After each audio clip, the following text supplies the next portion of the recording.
Kumdan bir kale yapmayı bırakın. Narsisti değil, kendinizi kurtarın. Bunlar sloganvari sözler olsa da aslında gerçekten hayat kurtarabilir. Size söyleyeceğim şeyler sizi rahatlatmayabilir belki ama muhtemelen özgürleştirecek. Ben Mustafa Çay.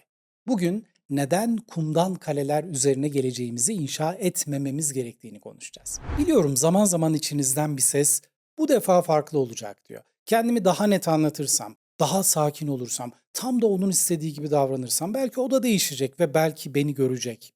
Belki. Durun. Narsistik bir ilişkinin içindeyseniz bir yanılsama fabrikasında çalışıyorsunuz demektir. Ve siz orada sadece işçi değil aynı zamanda ham maddesiniz. Hayalleriniz, umutlarınız, enerjiniz, duygusal rezervleriniz hepsi bir makinenin içinden geçiyor ve gerçekmiş gibi görünen ama elinizle tutamadığınız hayaller üretiyor. Bir gün beni anlayacak, yarın değişecek. Belki terapiye gittiğinde bazı şeyleri fark edecek. Peki bu hayaller gerçekleşiyor mu? Hayır. Ama fabrika durmadan çalışıyor. Çünkü siz durmadan ham madde sağlıyorsunuz. İşte bugün o fabrikanın derinliklerine ineceğiz. Çoğu insan şunu sorar. Onu nasıl değiştirebilirim?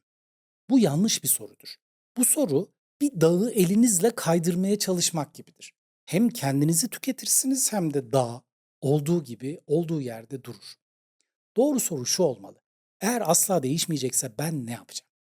Bu soru sizi kurban koltuğundan kaldırıp yönetici koltuğuna oturur. Bu teslimiyetçilik değil, stratejik zekadır. Şimdi birlikte bir bakalım. Tam olarak neyin değişmesini istiyorsunuz? Çoğu insan bu soruya şöyle cevap verir. Mutlu olmak istiyorum ya da sadece değer görmek istiyorum. Bunlar hedef değil, rüyadır. Bir mimarla görüşmeye gittiğinizde güzel bir ev istiyorum demezsiniz. 3 yatak odası, geniş bir mutfak, güneş alan bir balkon istiyorum dersiniz net olarak. Narsistik ilişkide hayatta kalmak istiyorsanız mimar hassasiyetinde olmalısınız. İsteklerinizi iki kategoriye ayıralım. Birinci listede somut istekler vardır. Bunlar net, ölçülebilir, kanıtlanabilir şeylerdir. Örneğin görünüşümle alay etmeyi, kilo almışsın, o saç sana yakışmıyor gibi sürekli eleştirilmeyi bırakacaksın. Hislerimi paylaştığımda abartıyorsun. Her şeyi drama yapıyorsun. Sen çok alıngan birisin demeyeceksin. Telefonumu kontrol etmeyi, sürekli nerede olduğumu sorgulamayı, bir müfettiş gibi hayatımı izlemeyi keseceksin. Ailemi, dostlarımı sürekli karalamayı, onlar seni kullanıyor, senin iyiliğini düşünmüyorlar diyerek beni yalnızlaştırmayı bırakacaksın. Her seferinde sözümü kesmeyeceksin. Ben konuşurken ekrana bakıp durmayacaksın. İstediğin olmayınca çocuk gibi küsüp gitmeyeceksin.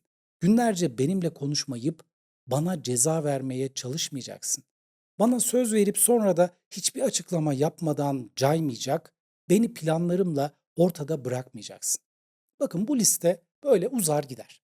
Ve bunlar ölçülebilir. Yaptı mı yapmadı mı diye yapılabilir, bakılabilir şeylerdir. Siyah ya da beyaz gibi. Ama bir de ikinci liste var. Asıl canımızı yakan, gecelerimizi çalan o liste işte bu.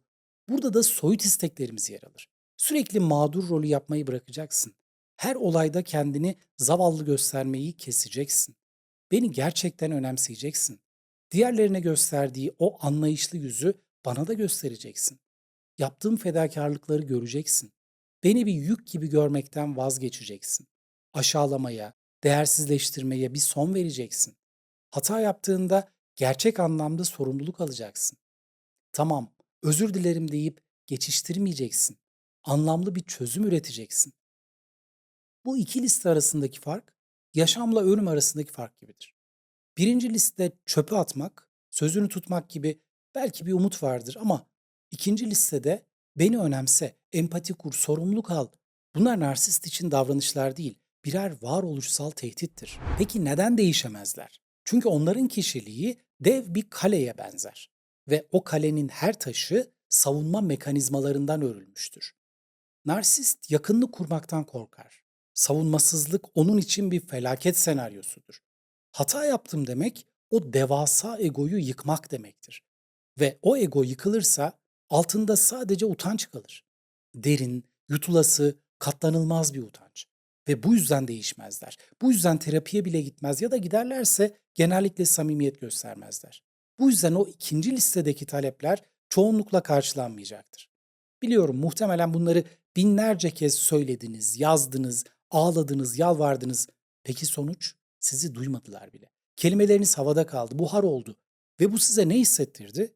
İnsanlıktan çıkmış gibi, görünmez, değersiz, yokmuş gibi. İşte tam da burada oyunun kurallarını artık değiştirmemiz gerekiyor. Onu nasıl değiştiririm sorusu sizi bir çıkmaz sokağa götürür. Ama yeni soru şu olmalı. Eğer asla değişmeyecekse ben şimdi ne yapacağım? Bu soru size gücünüzü geri verir. Pasif bekleyişten aktif tasarıma geçersiniz. Eğer sizi dinlemeyecekse, kendi dünyasında yaşamaya devam edecekse, eğer bu durum böyle sonsuza dek sürecekse, bu bilgiyle ne yapacaksınız? Radikal kabullenme hoşunuza gitmeyebilir.